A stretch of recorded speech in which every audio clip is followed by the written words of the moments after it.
Picture this. You are zipped into a tent in the middle of nowhere. It's pitch black outside. You can hear branches snapping. Something breathing maybe 50 feet away. And you have absolutely zero way to defend yourself. You're asleep half the time anyway. Eyes closed, brain shut off. Completely unaware that anything's even happening around you. And somewhere, out there in that darkness are animals that could kill you in about 4 seconds. Wolves, bears, mountain lions, creatures with night vision, animals that can smell you from hundreds of meters away, animals that have been hunting things exactly your size since before humans even existed. So here's the question that should honestly keep you up at night. Why don't they just do it? Why does almost nobody get eaten in their sleep? Turns out, it's not luck. It's not even one reason. It's like 5 or 6 different defense systems running at the same time, most of which you didn't even know you had. Let's go through every single one. Let's start with the weirdest one. In 2019, researchers in California did something kind of brilliant. They set up speakers in the Santa Cruz Mountains and played recordings of regular human voices. Just people chatting near mountain lions.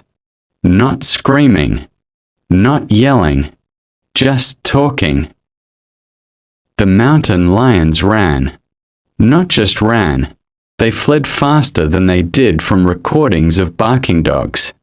And here's the part that really gets me.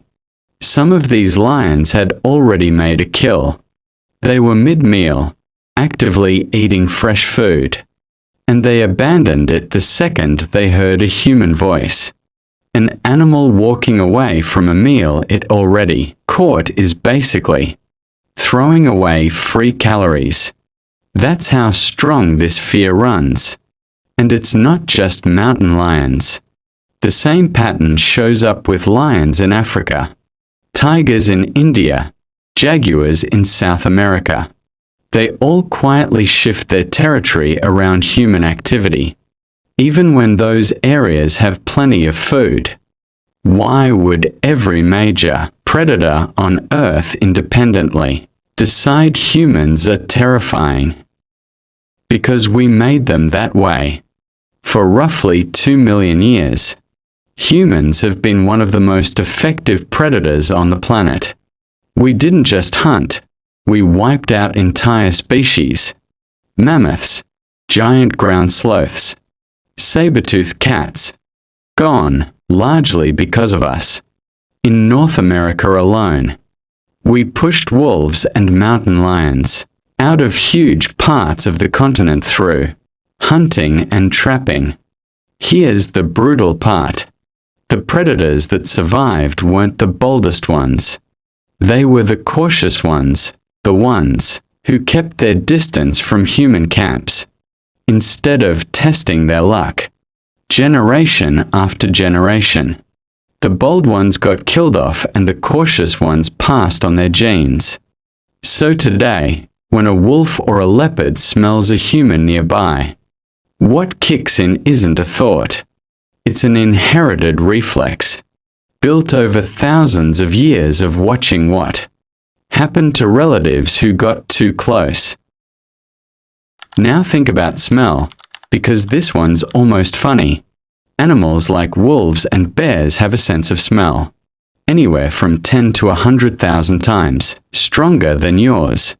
To them, you're not subtle, you're broadcasting. And what you're broadcasting is confusing. You smell like soap, deodorant, leftovers in your bag, synthetic fabric from your sleeping bag, sunscreen, a mix of chemicals that doesn't exist anywhere in nature. Underneath all of that there's a faint primate smell, but it's buried under so much artificial noise that you don't register as normal prey. A predator's hunting instinct is built for specific, familiar targets. Deer, rabbits, whatever it's hunted 1,000 times before. You don't match the pattern, and animals that run into something outside their pattern don't usually attack it, they avoid it, because unfamiliar usually means risky. Here's a small detail that does more work than people realize. Fire. Almost every land animal has an automatic, built-in fear of fire. It's not learned. Lab animals that have literally never seen fire in their lives will still flinch at the smell of smoke. It's wired in that deep. Humans figured out fire somewhere between 1 and 2 million years ago, and sleeping near a small fire became completely standard. It wasn't just about staying warm. A burning fire at a campsite is basically a sign hanging in the dark that says something dangerous controls this area. Stay away. And predators have been reading that sign for longer than we've had language. Movies love to show predators as fearless, killing machines that'll attack anything that moves. That's basically fiction. In real life, a wild predator can't afford to get hurt. There's no vet, no recovery time, no safety net. A broken leg or a deep bite can mean a slow death. So every attack is really a risk calculation. Is this worth it? A sleeping human fails that calculation on almost every level. We are unfamiliar. A predator doesn't know how we'll react if we wake up. We are visually strange, standing upright. The way we do most of the time actually reads as a threat display to a lot of animals. Similar to a bear rearing up on its hind legs. And honestly, there's almost always an easier option nearby. A deer or rabbit the predator already knows how to catch without gambling on the weird, unpredictable thing in the tent.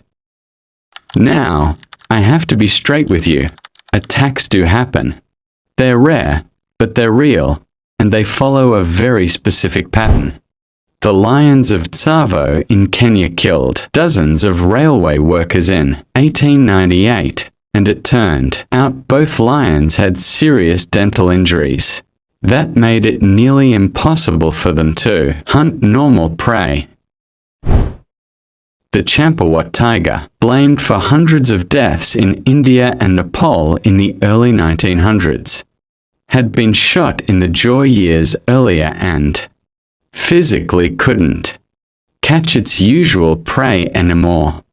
Almost every documented predator attack on humans involves an animal that's injured, starving, or has lost its natural fear through repeated contact with people, like animals that get fed by tourists. Take away those broken conditions, a healthy ecosystem, an uninjured predator, no food left lying around, and the inherited fear holds almost every time. Here's something most people don't know about their own sleep. You're never fully shut off. Sleep moves in cycles. And during the lighter stages, including REM, your brain is still quietly monitoring sound around you. Scientists call this the sentinel function of sleep. Unfamiliar noises are far more likely to wake you up than familiar ones, even while you're technically unconscious. This isn't random. Ancient humans, who slept too deeply to notice danger, simply didn't survive to pass on their genes.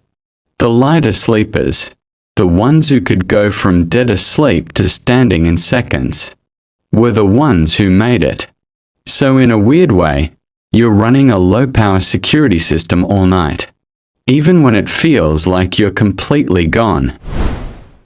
And one more layer, humans almost never sleep completely alone. We camp in groups, and predators understand groups extremely well, because their normal prey, deer, antelope, fish, also live in groups. The vulnerable target is always the one separated from the herd, not the one surrounded by others. A group of sleeping humans isn't an easy target. It's a tripwire. Wake one person up, and the whole group reacts. That kind of unpredictable chaos is exactly the scenario a predator is trying to avoid. Here's the part that genuinely surprised researchers. That same 2019 mountain lion study found something bigger than just lions are scared of us. When pumas avoid human areas, deer in those zones face less predation and their numbers grow. Those extra deer overgraze the land. Meanwhile, smaller predators like coyotes and foxes also avoid people. So the rodents they normally keep in check start multiplying too. In other words, the fear we've built into predators over thousands of years doesn't just protect us while we sleep. It's quietly reshaping entire ecosystems. Just by us existing nearby, we are changing food chains we never even directly touch. So next time you're zipped into a tent, hearing something move out there in the dark, here's the actual truth. You are, statistically, one of the least appealing targets in that entire forest. You smell wrong. You look like a threat standing up. You're surrounded by people who'll wake up if something goes wrong. And somewhere in that animal's instincts is a few thousand generations of relatives who learned the hard way to leave humans alone. That chill you feel listening to the dark, that's an old alarm system, still running exactly the way it's supposed to. But the thing out there past the tent wall, it already knows better than to test it.